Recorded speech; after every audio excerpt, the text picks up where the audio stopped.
Hey, you just booked your first cruise. Congratulations. But now you're asking, what do I do now? Well, there's many things that you could and should be doing right away.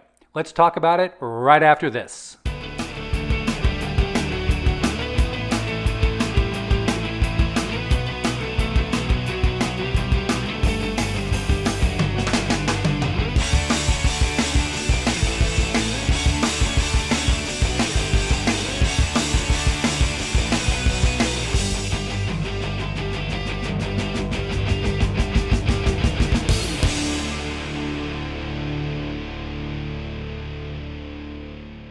Hi everyone, this is Doug with See More Seas, a cruise tips and planning channel where I hope to help you and your family pick, plan, and enjoy your next cruise vacation. I have been cruising for over 12 years with 20 plus cruises under my belt, so I've learned a lot and I have a lot to share with you.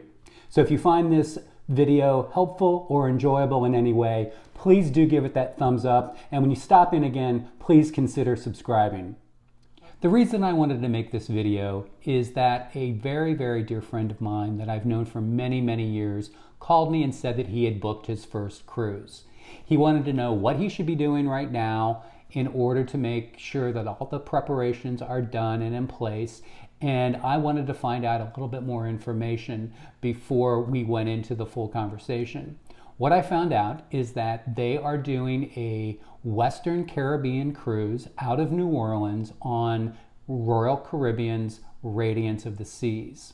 This is a group cruise and includes 20 of his friends from around the Alabama area, and that most of the guests from his group booked a balcony cabin, but there are several others obviously that chose to do an ocean view or a inside cabin as well. What I wanted to make sure is that they did confirm that they are arriving in New Orleans the day before and not driving the morning of the cruise. So I recommended that they look at hotel packages that include a parking package where you can have at least a minimum of a one-night stay and park your car at the hotel for the entire week. The other thing is make sure that that hotel that you choose also has a free shuttle to the port that leaves at multiple times during the morning in order to make sure that you get to your port check-in time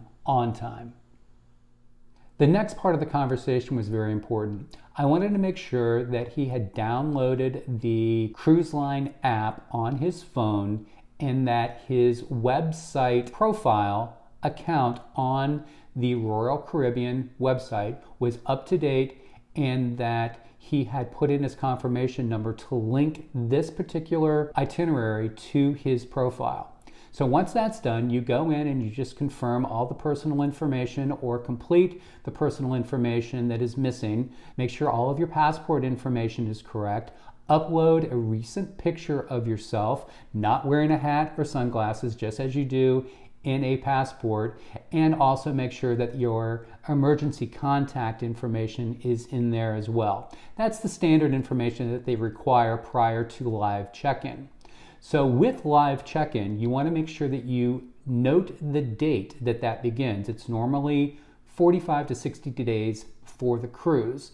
So what you want to do as a reminder is check in that first day as soon as possible, because what happens is you are assigned a check-in window at the pier. So you'll get a time where you will be able to arrive to the port 11:30 in the morning, depending on when you actually checked in online.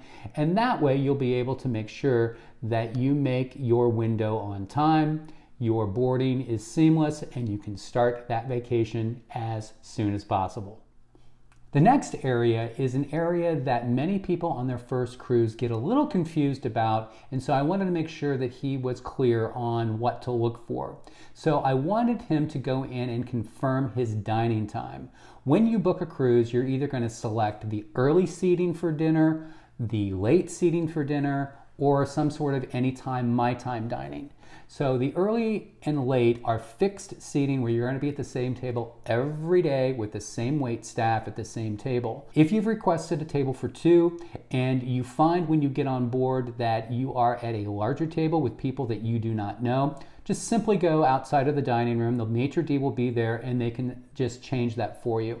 Very, very easy, happens all the time. Now, with my time dining or anytime dining, normally that's on one of the upper floors of the dining room, and there's going to be two different lines when you go into that dining room. Many people think that they just show up and it's a walk up anytime dining. That's what it means.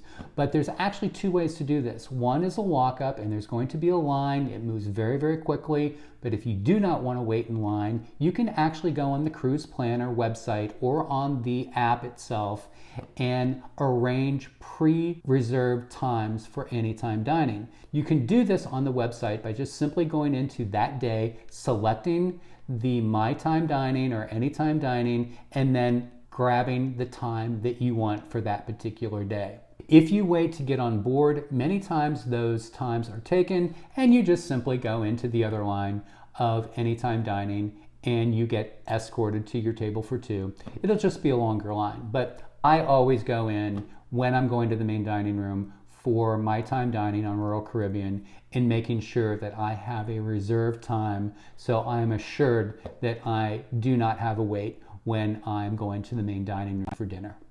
One other fun aspect of dining on a cruise ship, and specifically for the first-time cruiser, many don't realize that order as many appetizers as you want. Have the appetizer soup and salad. If you and the traveling partners can't decide on which appetizers to get a few of them, share them.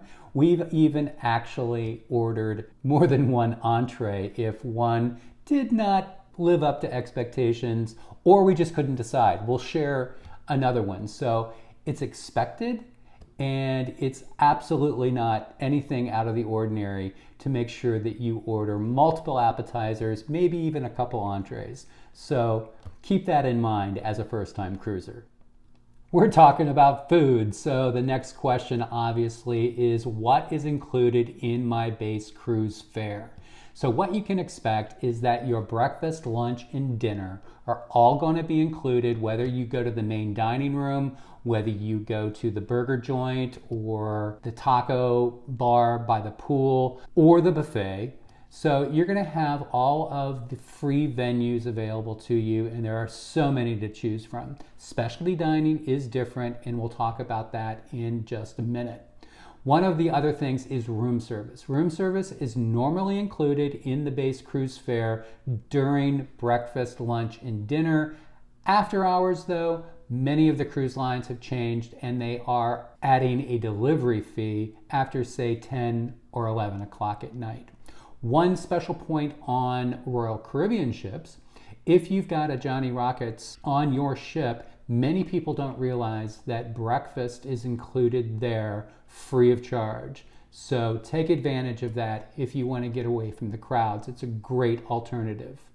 Let's talk about specialty dining. Specialty dining is a great way to treat yourself on a 7-day cruise. There's going to be lots of different types of venues to choose from. There's going to be the steakhouse, the Italian restaurant, the seafood restaurant, the sushi and hibachi experience, as well as maybe an upgraded French restaurant.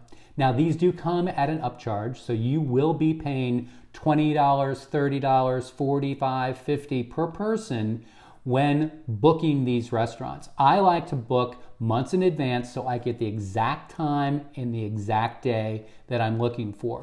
There are ways to save money though, and that is by buying a specialty dining package prior to your cruise. The thing with the specialty dining package is that you have to wait until you're on board that first day to select the date and time. Be advised that maybe some of the preferred times are going to be taken, so bring some flexibility with you when you're doing those reservations. But this is an excellent opportunity to have an absolutely exceptional meal and fantastic dinner service. An area that's also in question by first-time cruisers are gratuities. Gratuities are normally part of your base cruise fare. They can be adjusted, however, by going to the guest relations desk and get them reduced or actually even removed in lieu of cash-based gratuities. What I like to do is do prepaid and then give additional cash for absolutely exceptional service. These people work very, very hard, very long hours, and not paid a lot of money. Some examples of the people that I tip are the porter at the pier. When I give them my bag, I normally do $1 or $2 per bag. The room steward, if they make up your room when you go to breakfast or when you go to the gym in the morning and everything is great at turn down. The main dining room staff, oh my God, they work so hard and so long, and if they take care of you throughout the week, make sure that you take care of them. The bartenders, if you have got the drink package and you're going to the same bartenders and he knows your best favorite wine, they know your best favorite cocktail, make sure that you take care of them. Do you have a concierge as part of your package? Make sure that you take care of all of those people. What I do is I go to the ATM before the cruise and I get $20 bills and envelopes with notes and make sure that I leave them for each individual that I believe deserved an extra cash tip. And believe me, these people do deserve it and they do appreciate it. The next area that we wanted to talk about was the drink package. He had ordered the premium drink package as opposed to the basic or classic package. Now, the basic and classic normally contains just your domestic beers and the well spirits. Now, a premium drink package, on the other hand, is going to have the domestic imported beers and premium spirits. Now, the thing is with drink packages is that both adults in the cabin must buy the drink package if one person is doing it. The thing that you can do, however, is that if one person drinks, the other one does not consume alcohol, you can downgrade that second one to a soda package. Now, the rule of thumb in purchasing a drink package is, are you going to be consuming more than 6 cocktails, wines, specialty coffees during the day? If so, it normally makes sense. If you are going to multiple ports on your 7-day cruise, how much time are you actually going to be on the ship to utilize that? So take that into consideration.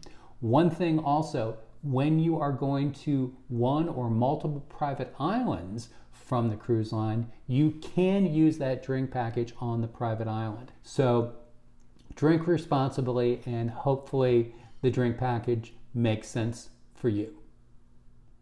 So as a first-time cruiser, you're also going to be asking what type of entertainment is included in my base fare. So what you can expect is that all of the live music around the ship, the small ensembles, the guitarists, the classical ensembles, all the trivia, all the bingo, all the games for the adults and kids that you're going to find on the daily planner, both on the phone app as well as in the paper copy you're going to get the night before, all of that is included in your cruise fare.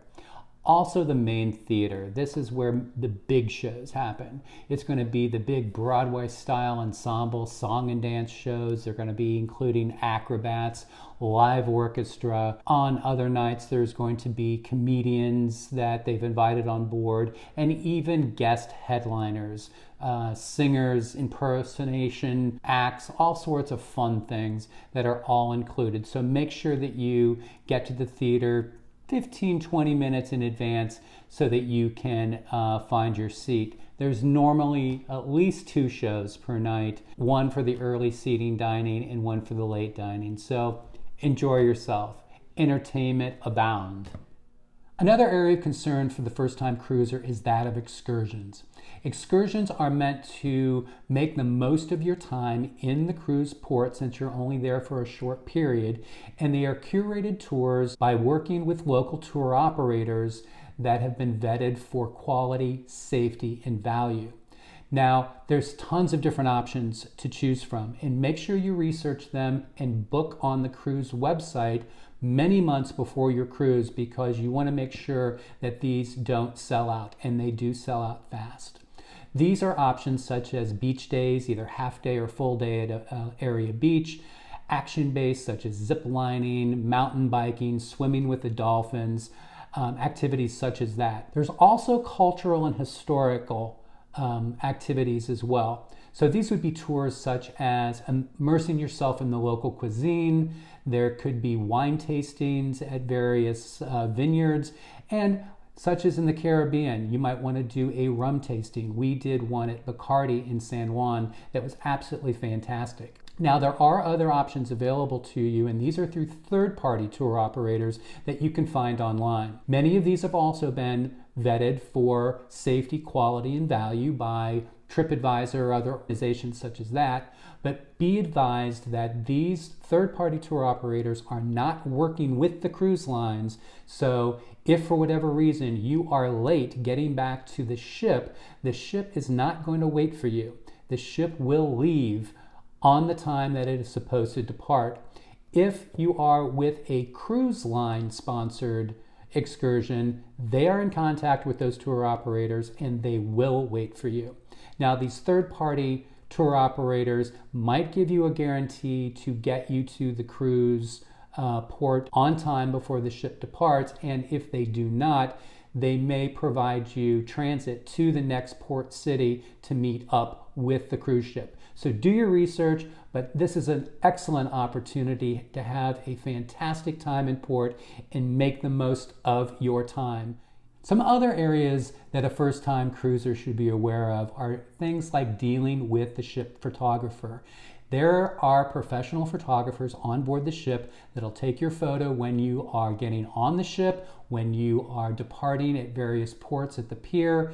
At formal night, they'll have portrait areas set up. They'll be coming through the dining room and taking pictures. Take advantage of this. You want to create and remember your vacation, and this is a wonderful opportunity to do so. You have absolutely no obligation to purchase these pictures, and they are available for you to review in the photo gallery. So purchase that one or two that works for you and that you want to bring home with you. Another area to be aware of is that your stateroom is only going to have probably one or two US power outlets and maybe one or two European outlets. I always bring a USB charging hub with me that has a couple US outlets and several USB ports in it to charge all of my devices. I also have a European adapter that has built-in USB ports as well. A very important side note here for the USB charging hub: make sure this is not a power strip that contains a surge protector. Surge protectors are not allowed on the cruise ship, and that strip will be confiscated from your checked luggage or your carry-on. This is very important if you're using devices such as an oxygen concentrator or a CPAP device to sleep, because normally there are not outlets beside the bed. So also consider an extension cord for those devices as well.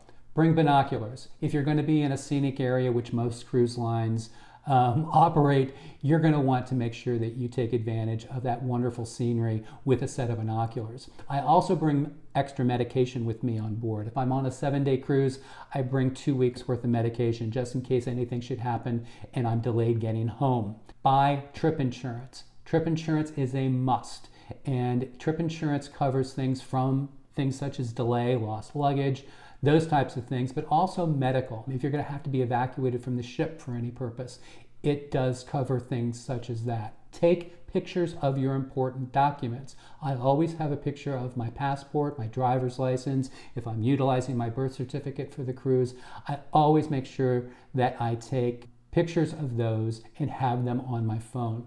Lastly, if you've enjoyed this cruise and you're ready to cruise again, take a few minutes and visit the Future Cruise Department. There's always one on board, and these have specialists that will allow you to put down a small deposit, not necessarily for a specific cruise ship or date, but you can use it for a future cruise. You can assign this to your travel agent, and normally there are additional perks for doing so on board before you depart. So I hope you've enjoyed this. Enjoy your cruise vacation, and we'll see you again soon.